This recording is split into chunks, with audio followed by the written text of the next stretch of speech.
విజయ madam గారి నమస్కారం. మన ఎంఈఓ సార్లందరికీ మరి ఎంఆర్పీకి తర్వాత మన ఐసిడిఎస్ సూపర్వైజర్ మేడం అందరికీ నా ధన్యవాదాలు అండి.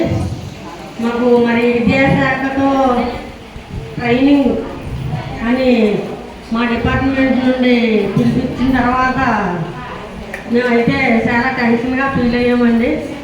మరి సార్ నాగేశ్వర సార్ ఫస్ట్ టైమే మీరు పిల్లలు మేము పిల్లలుగానే ఈ ట్రైనింగ్ జరుపుకున్నామని ఒక మాట ఇచ్చారు.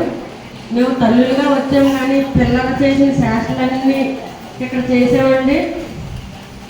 మరి చేసినందుకు మరి అధికారులు ఉన్నారు, మా మేడమ్స్ ఉన్నారు, మాకంటే చిన్నలు ఉన్నారు, సిఆర్పీలు ఉన్నారు.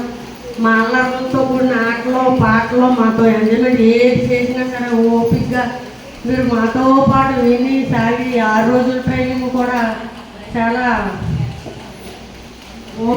ఓపికతో మాతో కలిసి ఉన్నందుకు చాలా గొప్పగా చెప్పుకోవాలండి. మేము ఏముందంటే మేము గత 5 సంవత్సరాలుగా మాకు 2016 తర్వాత ఏ ట్రైనింగ్లు లేవండి.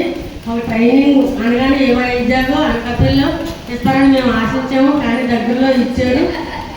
ఇవ్వడం వల్ల మాకైతే మా డిపార్ట్మెంట్ దగ్గర నుండి మాకు వచ్చిన మాట ఏంటంటే మీరు ట్రైనింగ్ క్లాస్ అడుగు పెట్టగానే గర్వం అవతలే సెలవు లాగేసుకుంటారని చెప్పారండి. మీరు చాలా పిల్లలు చేయలేని చాలా బాగుండాలని చెప్పారు.